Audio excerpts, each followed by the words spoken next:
Fala aí, galerinha do YouTube, sejam muito bem-vindos a mais uma aula de língua inglesa. Essa daqui é a nossa última aula do ano, certo? Letivo de 2020, é claro.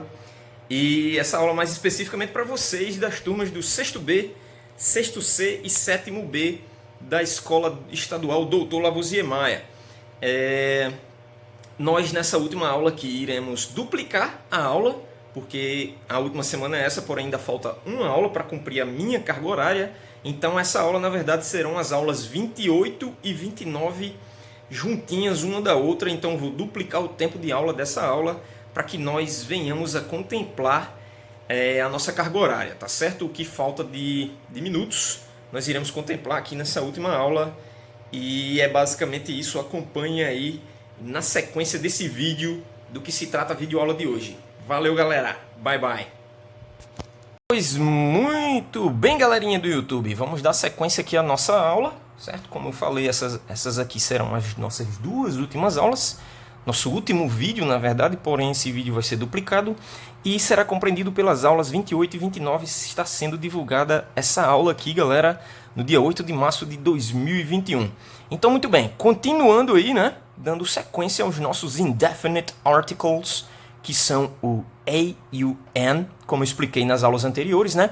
O a vai anteceder um substantivo que se inicia com o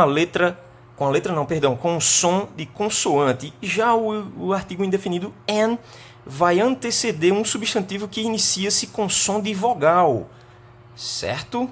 A gente já sabe disso. Aqui nós vamos encaixar esses indefinite articles, esses artigos indefinidos, em frases, belezinha? Então vejamos aí os exemplos. Primeira frase, né? Do you have a house? Você tem uma casa? Note que a house, uma casa, house em inglês começa com esse som, né? Aspirado, como se fosse um duplo R, um RR em português. Portanto, um som de consoante, a house. Já o artigo indefinido aí é exigido de nossa parte que seja o a, porque ele antecede um substantivo que inicia-se com som de consoante. Ok? Do you have a house? Você tem uma casa? Segundo exemplo. He is an honest man.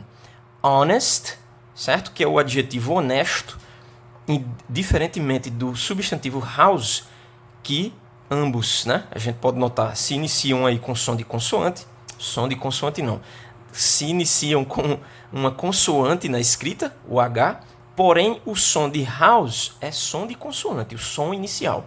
Já o som inicial de honest, muito embora a grafia, a escrita inicie-se com a palavra, uma letra consoante, o som é de vogal, tá bom? É como se o H aqui fosse mudo e o som iniciasse a partir do O, certo? Por isso que o artigo vai ser o artigo indefinido an, que é o que antecede uma palavra que inicia-se com som de vogal. An honest. He is an honest man. Ele é um homem honesto. Ok? Terceiro exemplo. That is not an airplane. Aquilo não é um avião. Avião em inglês, airplane, inicia-se com som de consoante, não, com som de vogal, certo? Airplane. Por isso que o artigo indefinido vai ser o an. Aí vocês vejam aí que está encaixado em uma frase. Número 4. I will buy a car.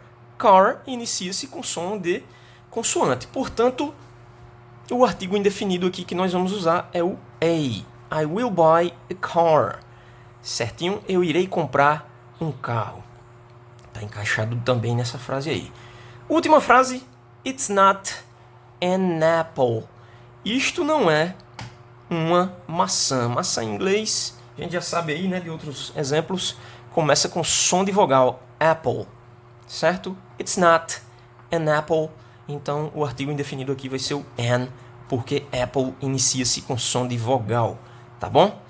Então, a primeira metade da aula é essa. O exercício dessa aula 28, que é essa aqui, fazer 5 frases utilizando os artigos indefinidos a ou an e encaixá-lo, como eu já falei agora, em frases, certo? 5 frases, não somente os exemplos, né? Só o artigo e o substantivo, ou o artigo e o substantivo adjetivado, por exemplo. Não, eu quero que vocês façam 5 frases que utilizem-se nelas os artigos indefinidos a ou an. Beleza? Vamos para a segunda metade da aula. Segunda metade da aula, galera, nada mais é do que sobre os sufixos, certo? O que são sufixos? Nem em português eu sei, professor. Sufixos são nada mais, nada menos do que porções, parcelas de frases, de palavras, perdão, que você vai somar a uma outra palavra, certo? Para que tenhamos uma nova palavra, certo? Ou até mesmo uma porção de uma frase, uma terminação de uma frase, no caso aqui, que é um sufixo, ele vem no final da palavra, para que a palavra tenha a sua construção, a sua formação. Por exemplo, temos aqui 5, né? Ó. O shan, que é esse sufixo que nós vamos estudar aqui hoje, ele nada mais, nada menos significa, em português, o sufixo cedilha a tio, certo? Seria o sufixo cedilha a tio.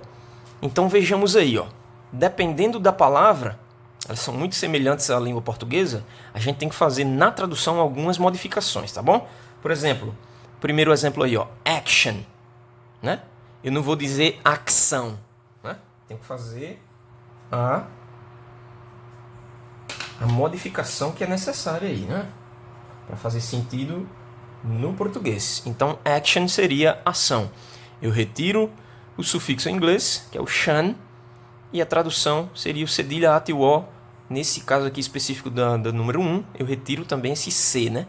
Para poder fazer sentido na escrita. Número 2. Sufixo número 2. Condition. Certo? Aí aqui fica bem perfeitinho, ó. Bem perfeitinha a tradução. Condição. Nesse caso aqui funcionou bem direitinho a regra, né? Não precisou de nenhuma alteração. Terceiro exemplo, já vai precisar de alguma modificação. A, dó, eu retiro esse P, né, porque não usa esse P na língua portuguesa, e coloco o cedilha at o. Adoption seria adoção. Quarto, attention. Attention. E aí? Também tenho que fazer modificação, né? Nesse, eu só vou utilizar um T e colocar a tradução do sufixo para ter a palavra em português. Olha só que mágica interessante, né? Attention, portanto, atenção. Decoration. Vai precisar de alguma alteração? Acho que não, né? Deixa eu ver. Decorar. Troquei só a cor da caneta aqui. Mas não tem problema. Decoração. Decoration. Decoração, né? Decoração de aniversário. A birthday party decoration. Uma decoração de festa de aniversário. Certinho? Então é isso, galera. Nossas aulas para o ano letivo de 2020 concluem-se aqui. Essa daqui é a aula 29, certo? A segunda metade das aulas 28 e 29, é claro. 5 exemplos. O exercício dessa aula 29, utilizando o sufixo shan, que em português é a terminação cedilha at o. Dependendo da palavra aí, vocês têm que fazer uma determinada modificação para que ela faça sentido na tradução para a língua portuguesa, tá bom? Detalhe, façam aí os exercícios que vocês tinham atrasados até sexta-feira, tá bom? Até quinta, né? Porque sexta-feira eu já tenho que colocar a nota no Sigeduc, no sistema, tá bom? Então por hoje é só, galera. Tchau, tchau e até breve.